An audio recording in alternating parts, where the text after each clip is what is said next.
दीप सिंह जी, मैं सबसे पहले ये जानना चाहता हूँ कि आप 1997 से रामायण का पाठ हर साल करते ही आ रहे हैं स्टेज पर, जो सारी चौपाइयाँ आप बोल रहे हैं। आपको ये शौक़ कैसे पड़ा?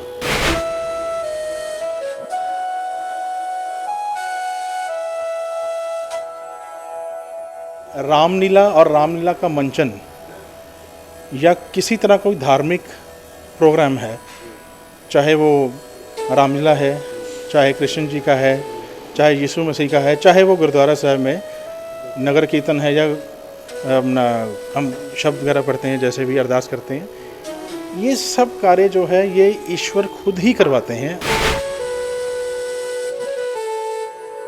ये ईश्वर का भी एक सिस्टम है कि उसने किस किस से करवाना है। ये उसकी इच्छा है, ये उसकी मर्ज़ी है। वो आज मेरे से करवा रहे हैं, कल तो आपसे भी करवा सकते हैं, ये उनकी इच्छा है। कि ये शौक़, ये एक शौक़ से ऊपर ये हमारी एक रूहानी ज़रूरत है।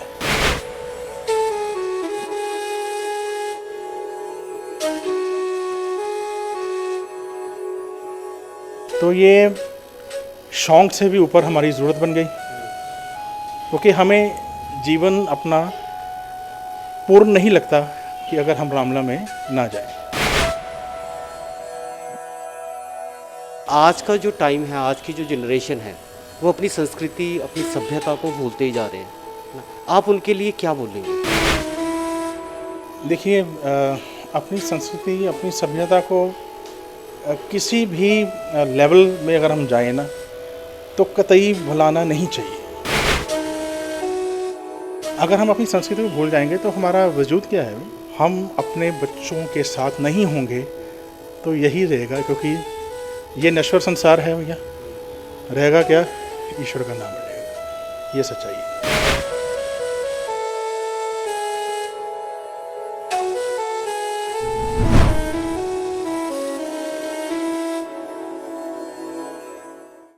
नमस्कार, मैं हूं नीरज ठाकुर और आप देख रहे हैं KRT न्यूज़। धर्म को लेके यहाँ पूरे भारत में आए दिन दंगे हो रहे हैं। वही धर्म को पीछे पछाड़कर पठानकोट के कुंवरदीप सिंह, जो पिछले 1997 से रामायण का पाठ जो है वो स्टेज पे करते आ रहे हैं। हालांकि अब कोरोना की जो महामारी फैली है उसको लेकर रामलीला का मंचन कई क्लबों की तरफ से नहीं किया जा रहा, पर फिर भी वो फेसबुक पे ऑनलाइन होकर ये पूरी रामायण को जो है वो पाठ लोगों को सुना रहे हैं। आज मेरे साथ मौजूद है, हम इनसे बात करेंगे। सबसे पहले तो मैं आपका बहुत बहुत स्वागत करता हूँ अपने KRT में। बहुत बहुत धन्यवाद जी। मैं KRT न्यूज़ की पूरी टीम का यहाँ स्वागत करता हूँ, और जो भी राम भक्त हमें इस समय देख रहे हैं उनको एक बार मिल के कहें जय सिया राम। कुंवरदीप सिंह जी, मैं सबसे पहले ये जानना चाहता हूँ कि आप 1997 से रामायण का पाठ हर साल करते ही आ रहे हैं स्टेज पर, जो सारी चौपाइयाँ आप बोल रहे हैं। आपको ये शौक़ कैसे पड़ा? देखिए, इंसान के जीवन में कुछ भी होता है, उसके पीछे कोई ना कोई कारण होता है, और वो कारण प्रभु ही होते हैं। जो प्रभु की इच्छा मात्र जो है, उनकी इच्छा मात्र है वही होगा। और रामलीला और रामलीला का मंचन या किसी तरह कोई धार्मिक प्रोग्राम है, चाहे वो रामलीला है, चाहे कृष्ण जी का है, चाहे यीशु मसीह का है, चाहे वो गुरुद्वारा साहब में नगर कीर्तन है या अपना हम शब्द वगैरह पढ़ते हैं, जैसे भी अरदास करते हैं, ये सब कार्य जो है ये ईश्वर खुद ही करवाते हैं। और ये ईश्वर का भी एक सिस्टम है कि उसने किस किस से करवाना है। ये उसकी इच्छा है, ये उसकी मर्ज़ी है। वो आज मेरे से करवा रहे हैं, कल तो आपसे भी करवा सकते हैं, ये उनकी इच्छा है। अब आपका प्रश्न था कि ये शौक़, ये एक शौक़ से ऊपर ये हमारी एक रूहानी ज़रूरत है। ये हमारी रूहानी ज़रूरत है। भगवान राम की कृपा से मैं और मेरे बड़े भाई जगदीप सिंह, हम दोनों भाई रामा ड्रामेटिक क्लब काली माता मंदिर परिसर में, जहाँ पर रामलीला का मंचन होता है, हम दोनों भाई वहाँ करते हैं। हमारे पिताजी आदरणीय सरदार सत्यपाल सिंह जी पाल, जिनको इंट्रोड्यूस करने के लिए मुझे कोई शब्द कहने की ज़रूरत नहीं, क्योंकि उनका नाम ही उनकी पहचान है, जो कि हमारे पठानकोट, पंजाब, इवन के नॉर्थ इंडिया की तरफ भी अगर हम जाएं, म्यूज़िक की तरफ जाएं, तो उनका नाम कमाया हुआ है, जो आज भी उनको लोग याद करते हैं। बेसिकली क्या है जी कि हमारे पिताजी बचपन में ही, शायद उन्होंने तब चलना ही सीखा होगा, तब से ही इस क्लब में जुड़े हैं बतौर म्यूज़िक डायरेक्टर।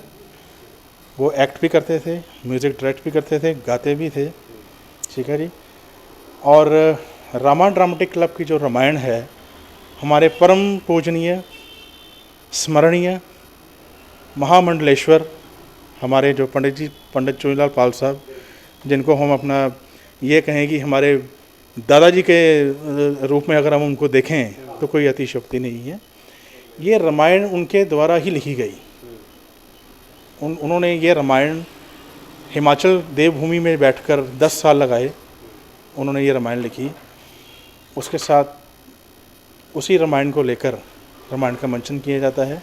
तो मैं फिर उसी बात पे आता हूँ कि पिताजी जाते थे, ठीक है, समय निकलता गया, जब हम लोग भी आ गए तो अब घर का माहौल भी ऐसा था, रामलीला का इंतज़ार किया जाता था, उनके साथ हम भी जाते थे। तो यूँ समझिए कि हमारे खून में ही ये चीज़ रमती चली गई। संगीत हमें पिताजी की देन है, उनकी देन है, उनसे ही सीखा जो सीखा हमने। तो वो गॉड गिफ्टेड, माँ सरस्वती की असीम कृपा हुई दोनों भाइयों पर, ठीक। हमारे सिस्टर भी हैं, वो भी बड़ा अच्छा गाते हैं, लेकिन वो अभी जलंधर मैरिड है। तो बचपन से जो हमारी परवरिश थी, वो यूँ समझिए कि माता पिता के आशीर्वाद, उनकी छत्र छाया में, और भगवान राम की रामलीला की महिमा के अंदर हमारी परवरिश हुई। तो ये शौक़ से भी ऊपर हमारी ज़रूरत बन गई, क्योंकि हमें जीवन अपना पूर्ण नहीं लगता कि अगर हम रामलीला में ना जाएं। बिल्कुल, ये हर इंसान का है, ज़रूरत है, क्योंकि उस प्रभु के नाम को बिना लिए तो हम पार हो नहीं सकते हैं ना, ये शास्त्रों में भी लिखा है और महापुरुष भी ये कहते हैं। दूसरी बात ये कि आज का जो टाइम है, आज की जो जनरेशन है, वो अपनी संस्कृति, अपनी सभ्यता को भूलते ही जा रहे हैं ना। आप उनके लिए क्या बोलेंगे? देखिए, अपनी संस्कृति, अपनी सभ्यता को किसी भी लेवल में अगर हम जाएं ना, तो कतई भुलाना नहीं चाहिए। और मेरी समझ से परे है कि क्यों भुलाएं। कोई ठोस रीज़न मुझे वही आज की जनरेशन बताए कि भाई इसको भुलाने की ज़रूरत क्या है। हम किसी भी, अब नई जनरेशन से बात करते हैं, हमारी उम्र के भी हैं, हम हमसे छोटे भी थे। हम किसी परीक्षा में बैठते हैं जी, हम कोई कारोबार करते हैं, उसमें फॉर्म भरते हैं, हम उस फॉर्म को भरा जाता है तो उसमें हमारा नाम, हमारे पिताजी का नाम, माताजी का नाम दिया जाता है, किस कौम के हैं ये भी लिखा जाता है। तो जब वो चीज़ें मैंडेटरी हैं तो हम कैसे ये भूल कर सकते हैं कि हम अपने संस्कृति को भूल जाएं। अगर हम अपनी संस्कृति को भूल जाएंगे तो हमारा वजूद क्या है भाई, हमारा वजूद क्या, हमें कौन पूछेगा, ठीक है ना सर। तो यही मैं संदेश देना चाहूँगा कि भाई बोलने, और भूलें भी क्यों, और क्यों भूलने वाली बात है, जबकि इसमें जीवन का सारा निचोड़ ही हमारी संस्कृति में है। हमारे जो बड़े बुज़ुर्ग हैं उनके एक्सपीरियंसेस हैं जी सर। अब रामलीला हम देखते हैं, रामलीला का मंचन करते हैं, रामायण हम सुनते हैं, महाभारत भी सुनते हैं, गुरु ग्रंथ साहब को भी पढ़ते हैं। तो इसमें तो इतनी बेहतरीन बातें लिखी गई हैं कि जिनको पढ़ के, जिनको समझ के, तो मैं यूँ सोचता हूँ कि दुनियावी चीज़ों की तो कोई इच्छा रहती ही नहीं है, वाकई कोई इच्छा रहती नहीं है। तो हमें इनके साथ इन टच रहना पड़ेगा। और एक आपके चैनल के माध्यम से एक नई जनरेशन को मैं, एक और नई जनरेशन से पहले जो माँ बाप हैं, देखिए पहला स्कूल तो घर ही है जी सर। अब स्कूल में हम बच्चे को भेजते हैं पढ़ने के लिए, वहाँ पर 8, 9, 10, 8, 7, 8 पीरियड्स होते हैं, लेकिन एक पीरियड, जो एक क्लास जो है, वो माता पिता को आज मेरे साथ प्रण करें कि अपने घर में अपने बच्चों के साथ एक क्लास ज़रूर लगाएं, और वो है अध्यात्म की। आपके ग्रंथ जो हैं, आप जो पाठ करते हैं, क्योंकि ये पठानकोट शहर है, आपके बच्चे यहाँ 10th या +2 तक पढ़ रहे हैं या फाइनल तक पढ़ रहे हैं, ठीक है जी। हमारे कॉलेजेस बड़े अच्छे चल रहे हैं यहाँ पर, बहुत बढ़िया इंतज़ाम है यार। लेकिन उसके बाद हायर स्टडीज़ के लिए जब आप अपने बच्चों को अपने शहर से बाहर भेजेंगे तो भैया आप हर समय उनके साथ नहीं रह सकते। उस समय जो आपने उनको संस्कृति, ज्ञान, जो आपने उनको ग्रंथ, चाहे वो रामायण है, चाहे वो गुरु ग्रंथ साहब है, उसमें से जो अच्छी बातें उन्हें आपने बताई हैं, जब वो बच्चे बाहर पढ़ने जाएंगे, अगर उनका कहीं पैर डगमगाएगा तो यही बचाएंगे उनको। आप वहाँ दौड़कर नहीं पहुँच सकते, चाहे वो अब्रॉड हैं, चाहे वो नेशन में हैं, चाहे वो आउट ऑफ कंट्री में हैं। लेकिन जब वो बातें, अब जब वो किसी गलत, देखिए कोई भी अपनी उम्र में फिसल सकता है, कोई बड़ी बात नहीं है, लेकिन उस समय क्या होगा कि जो माँ बाप ने उनको वो पढ़ाया है, प्रोग्राम के बारे में बताया है कि वो कैसे पुत्र थे, कैसे पति थे, कैसे राजा थे, गुरुओं के बारे में बताया जाएगा, सब कुछ है, तो वो चीज़ें उन बच्चों को संभालेंगे। तो इसलिए अपनी पुरानी संस्कृति को मैं हाथ जोड़ के विनती करता हूँ माँ बाप से पहले कि रिक्वेस्ट है, समय निकालिए। अभी तो प्रभु ने हमें बहुत अच्छा दिखाया कि 1.5-2 महीने सब हम घर बैठे थे कि ह्यूमन वैल्यू क्या है वो सबको समझ आ गई है। मुझे तो समझ आ गई बड़ी अच्छे से। तो इसी मैं कहता हूँ कि परिवार के साथ बैठें, बच्चों को बताएं, उनको बताएं कि रामायण क्या है, उनको बताएं कि हमने क्या पढ़ा है। तो ये चीज़ें आगे चल के जब हम अपने बच्चों के साथ नहीं होंगे तो यही रहेगा, क्योंकि ये नश्वर संसार है भैया, रहेगा क्या, ईश्वर का नाम रहेगा। ये सच्चाई है। बिल्कुल सही कहा इन्होंने कि हर पेरेंट्स को चाहिए कि वो अपने बच्चे की एक स्पेशल क्लास ले जिसमें वो अपनी संस्कृति, अपनी सभ्यता, अध्यात्मक की और उन बच्चों को मोड़ा जा सके। कंवरजीत सिंह जी, मैं एक दीप सिंह जी, एक चीज़ और जानना चाहूँगा कि जैसे कि आपके फादर साहब ने ये शुरुआत की थी रामायण के पूरा वो करने का, उसके बाद आपने और आपके भाई ने, क्या आने वाले समय में आपकी फैमिली से आगे भी जो बच्चे हैं वो इसी चीज़ को कंटिन्यू करेंगे? बिल्कुल करेंगे जी, इसमें कोई दो राय नहीं है।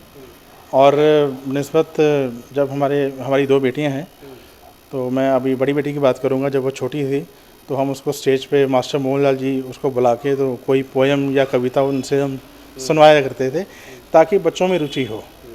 इवन के हमारे जो कुछ रिलेटिव्स हैं उनके बच्चे जो आ गए हैं वो हमें फ़ोन पे पहले ही बोलते थे कि हमने आना है, हमने वहाँ बैठना है, हमने, उनके अंदर रुचि है। तो ये रुचि कहाँ से पैदा होगी, जब हम इनको उस तरफ लेके जाएंगे। अगर हम ही उन्हें झड़प देंगे, बोलेंगे कोई ज़रूरत नहीं है, बैठो रहो घर में, तुम लड़कियां हो, तुम्हें जाने की क्या ज़रूरत है, नहीं। उनको हम लेके जाते हैं कि देखो भगवान राम का देखो। और घर में भी अक्सर हम जब बैठते हैं तो उनके बारे में बात होती है, पिताजी के बारे में बात होती है, क्योंकि ये एक जो देन है ये हमारे फादर साहब की देन है। हमारे पापा ने करीबन मेरे ख्याल से 45 से 50 साल इस क्लब में सेवा की है। तो उनका तो जीवन ही यही था, रामलीला।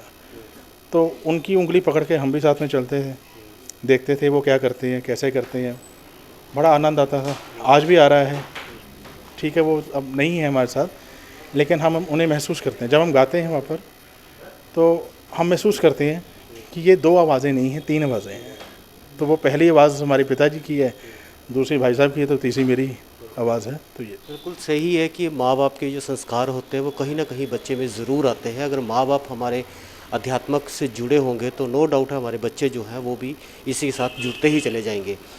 जैसे कि अभी कोरोना चल रहा है, अब बड़े बड़ी क्लब्स जो हैं वो रामलीला नहीं कर रही, तो अब जो हमारे दर्शक जो आपको हर साल देखते थे स्टेज पे, हर साल सुनते थे, वो अब आपको रामायण के श्लोकों के साथ कैसे सुन सकते हैं? मैं ज़रा मास्क नीचे कर रहा हूँ ना जी। देखिए ऐसा है कि अभी जो कोरोना महामारी चल रही है, अगर हम हाथ जोड़ के माफ़ी मांग भी लेते हैं भगवान राम से, भगवान राम के भक्तों से, तो कोई बात नहीं, नहीं भी करें। लेकिन जिस तरह से ये मेरी ज़रूरत है, मेरे भाई की ज़रूरत है, बड़े भाई साहब की ज़रूरत है, तो उस तरह से क्लब के जितने भी मेंबर हैं, जितने भी एक्टर हैं, डायरेक्टर हैं हमारे माननीय प्रदीप महेंद्र जी और हमारे आदरणीय मास्टर मोहनलाल जी, हम लोग बिना रामलीला के अपने जीवन के बारे में सोच ही नहीं सकते। जो सच्चाई है, मैं आपसे उनके हवाले से मैं बात कर रहा हूँ कि हम नहीं सोच सकते। हमारा राम भवन में इकट्ठे होना, वो भी एक प्रॉपर डिस्टेंस रखे, जो हमें गवर्नमेंट की गाइडलाइंस है वो मानते हुए हमारा वहाँ पर इकट्ठे होना और वहाँ पर प्रार्थना करना, प्रभु राम की बंदगी करना, भोलेनाथ की बंदगी करना, माता रानी की बंदगी करना। नवरात्रे चल रहे हैं और मैं नवरात्रों की भी आप सबको शुभकामनाएं देना चाहूँगा। तो ये आप ये समझिए या यूँ समझिए कि ये भगवान राम के आगे हमारी हाथ बांध के एक विनती है कि प्रभु जो गलतियाँ इंसान से हो गई हैं आप हम सबको माफ़ करें, ये कोरोना काल जो है इसको मिटाएं, हटाएं और हम अगले साल फिर उसी तैयारी से, उसी जोश से फिर आपकी सेवा में आएं और आपकी जो संगत है, आपके जो राम भक्त हैं, उनकी सेवा में हम फिर लगें। ये यूँ समझिए कि ये जो आज हम राम भवन में जो एक्ट कर भी रहे हैं, ये प्रभु को मनाने की बात है, ये भगवान राम को मनाने की बात है कि हमें क्षमा करें, हमें क्षमा करें विद फोल्डेड हैंड्स कि प्रभु अगर हमसे कोई ऊंच नीच गलती हो गई है तो हमें क्षमा करें, हमें इस चीज़ से वंचित ना करें। जब हम अरदास विनती करते हैं तो भगवान से, मैं अपनी बात कहूँगा, सच्चे पातशाह से, भगवान से, प्रभु राम से हम यही अरदास विनती करते हैं कि प्रभु अपने चरणों से दूर मत कीजिएगा। जो हम बंदगी कर रहे हैं, जो हम प्रार्थना कर रहे हैं, जो हमारी रूटीन बन गई है, कभी ऐसा समय ना आए कि हम खाना भूल जाएं, हम अपना स्वास्थ्य लाभ भूल जाएं, लेकिन हम ये चीज़ कभी ना भूलें। और ये तभी संभव है भैया अगर ये प्रभु की इच्छा हो, इसके बिना नहीं हो सकता ये काम। कि हर माँ बाप जो हैं वो अपने बच्चों के लिए कुछ ना कुछ ऐसा करके जाते हैं कि आगे उनका जीवन अच्छा चलता रहे। बाकी वो तो अपनी अपनी पोटेंशियल है, अपना दिमाग है कि आगे बच्चा, अगर कोई किसी का पिताजी हैं बिजनेसमैन, तो वो ज़रूरी नहीं वो बिजनेसमैन बने, कोई हायर अथॉरिटीज़ में बैठे हैं, कोई गवर्नमेंट जॉब्स में हैं, कोई जैसे भी उनकी इच्छा है। लेकिन मैं अपनी बात करूँगा, अपने बड़े भाई की बात करूँगा। हमारा मानना ये है कि हमारे पिताजी ने हमारे लिए बहुत कुछ किया। होटल बिजनेस आप जानते हैं, खालसा हिंदू ढाबा इसका नाम है, काम चल रहा है, ईश्वर की कृपा से काम चल रहा है। लेकिन मेरा और मेरे भाई का मानना ये है कि ये जो हम काम कर रहे हैं ये एक दुनियावी काम है, क्योंकि हम दुनिया में आए हैं अपना शरीर का, अपने परिवार का, अपनों का हमने भरण पोषण भी करना है, तो ये एक दुनियावी काम है। तो मैं इसको मिथ्या मानता हूँ। किसी समय कुछ भी हो सकता है, अब 1.5-2 महीना हम घर बैठे रहे सब क्लोजिंग करके। लेकिन मैं आपके चैनल के माध्यम से आज अपने शहरवासियों से अपनी एक सच्चाई बयान करने जा रहा हूँ भैया, कि हमारे पिताजी ने जो हमारी झोली में रामा डामा के क्लब में कहानी सुनाने का जो कार्य हमारी दोनों भाइयों की झोली में डाला है, ये हमारी पक्की नौकरी है, यही हमारी नौकरी रहेगी। और जो हमारी यहाँ से प्रभु राम के आशीर्वाद, उनकी कृपा से जो हमें मिलता है, वही हमारे जीवन को जीने का साधन है और वही हमारा सब कुछ है। उनकी बहुत कृपा है, ये हमारी पक्की नौकरी है। और हम प्रभु राम से, अपने मालिक से यही बेनती करते हैं कि भाई हमें इस नौकरी से कभी वंचित मत कीजिएगा, जब तक हमें मृत्यु से वंचित ना करें। धन्यवाद जी, बहुत मेहरबानी। बिल्कुल सही बोला इन्होंने कि अगर कुछ भी होता है तो वो प्रभु की इच्छा के बिना कुछ भी नहीं होता। जो प्रभु चाहेंगे, जो ईश्वर चाहते हैं, परमात्मा चाहे हैं, गॉड चाहते हैं, वाहिगुरु चाहते हैं, वही होता है। आज कंवरदीप सिंह जी ने बहुत अच्छी बातें हमारे दर्शकों के साथ की हैं और उनको बताया है कि वो किस प्रकार प्रभु राम के चरणों के साथ जुड़े, कैसे उनके पेरेंट्स का, उनके फादर साहब का आशीर्वाद उनके ऊपर रहा है। मैं भी यही उम्मीद करूंगा कि जितने भी हमारे दर्शक अब कंवरदीप सिंह जी को सुन रहे थे, वो सब प्रभु राम के चरणों में जुड़कर और उनके बतवारा जो उन्होंने रास्ता बताया था, जो उन्होंने राह बताई थी आम लोगों को, उनके ऊपर चलकर अपने जीवन को सफल अवश्य बनाए। मैं नीरज ठाकुर, कैमरामैन नितिन सैनी के साथ KRT न्यूज़, पठानकोट।